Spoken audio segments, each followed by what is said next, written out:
In 2004, Toys R Us was a $6 billion company. They had over 1,500 stores in 38 countries.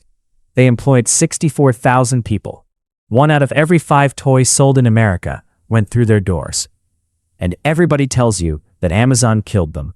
Everybody is wrong. The real killer walked into the room in 2005, wearing a suit, carrying a spreadsheet, and a plan to load this company with $5.3 billion in debt. This is the real story of how Toys R Us was murdered. Not by the internet, by the people who are supposed to save it. If you grew up in the 80s or 90s, you remember that fluorescent glow when you walked through the doors, aisles taller than you were, stacked floor to ceiling with everything you'd ever circled in a catalog.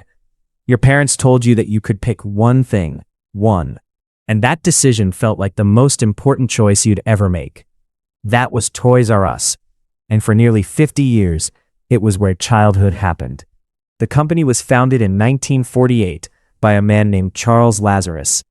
He started with baby furniture, but quickly realized something.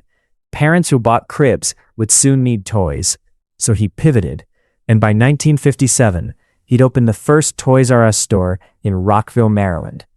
His big insight was simple but revolutionary. Sell toys like a supermarket.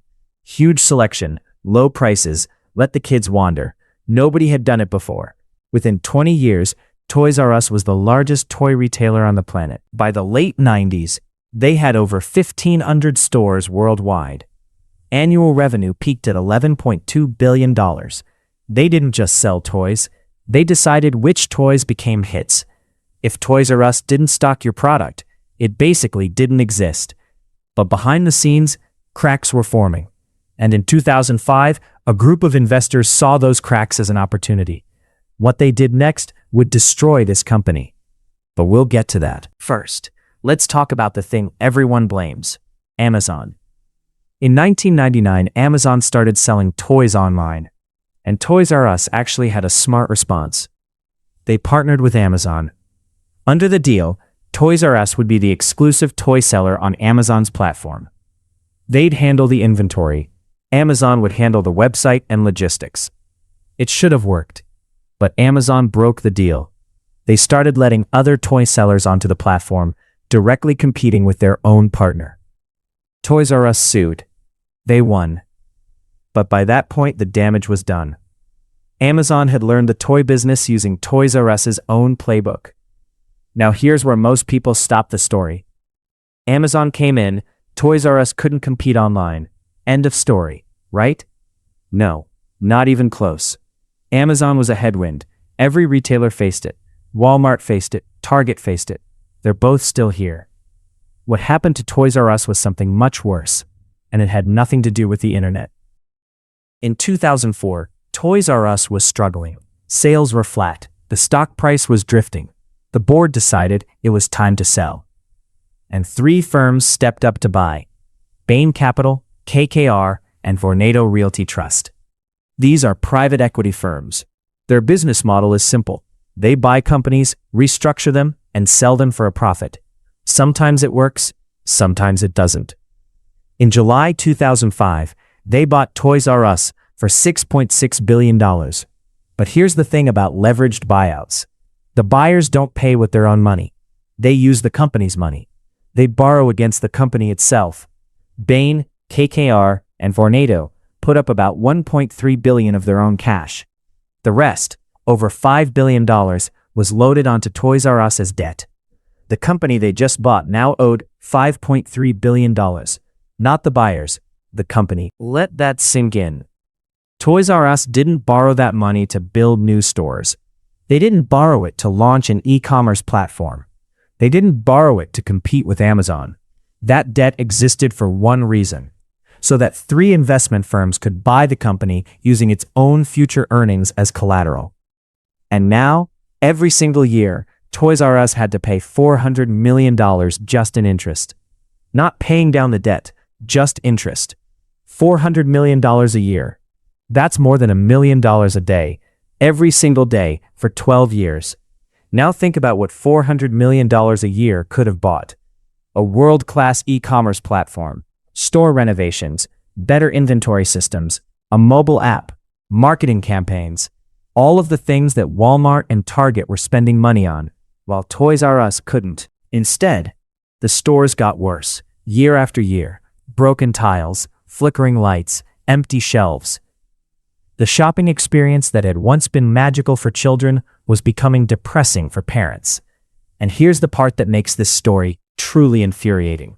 While the stores were deteriorating, Bain Capital, KKR, and Vornado were collecting fees, management fees, advisory fees, transaction fees. Over the 12 years they owned the company, they extracted an estimated $464 million in fees from Toys R Us. They were being paid millions every year to advise a company they were simultaneously draining of the resources it needed to survive.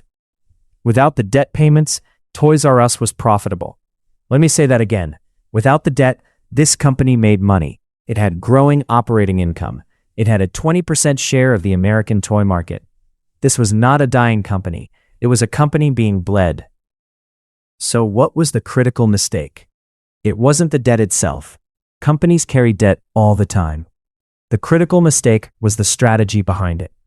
The entire theory of the buyout was that Toys R Us could be made more profitable through cost-cutting and discipline. Reduce expenses, squeeze suppliers, optimize inventory, use the savings to service the debt, and eventually take the company public again at a higher valuation. But that theory assumed one thing, that the retail landscape would stay the same, that customers would keep walking through the doors, that Amazon and Walmart and Target wouldn't fundamentally change how people buy toys. The world changed, and Toys R Us had no money to change with it. They tried to go public in 2010. The IPO was filed, but never completed. They tried again, failed again. The debt was too visible. No investor wanted in. Remember what I said at the beginning? That the real killer walked in wearing a suit and carrying a spreadsheet? This is what I meant. The 2005 leveraged buyout didn't save Toys R Us. It removed every tool the company had to save itself. It was like tying someone's hands behind their back and then blaming them for not swimming. In September 2017, Toys R Us filed for Chapter 11 bankruptcy. They said it was temporary, a restructuring. They'd be back. They weren't back. By March 2018, they were liquidating everything. All 735 U.S. stores, closing, every single one. 33,000 people lost their jobs. And here's what stays with me. Many of those employees got no severance, nothing. After years of service, they were handed a box and shown the door. Meanwhile, Bain Capital and KKR walked away. They'd already collected their $464 million in fees. Eventually, after public pressure and protests from former employees, KKR and Bain each contributed $10 million to a relief fund. $10 million from firms that manage hundreds of billions. The founder, Charles Lazarus, died on March 22, 2018. He was 94 years old. It was the same week that the company he built announced it was closing for good. His family said the news broke his heart. Today, the Toys R Us brand still exists. Sort of. In 2022, Macy's opened small Toys R Us sections inside some of their stores. There are a few standalone locations internationally. But the toy superstore, the one with the aisles taller than you were, that's gone. And it's not coming back.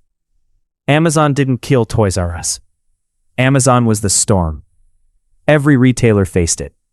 Walmart invested and adapted. Target redesigned and grew. Toys R Us couldn't do any of that.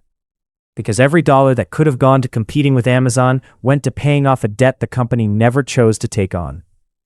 40% of retail bankruptcies between 2015 and 2017 were companies owned by private equity. Toys R Us wasn't an exception. It was the pattern. The company that built childhood for 2 generations wasn't killed by the internet or by kids who stopped wanting toys. It was killed by people who saw a beloved brand as a spreadsheet and treated it like one until there was nothing left.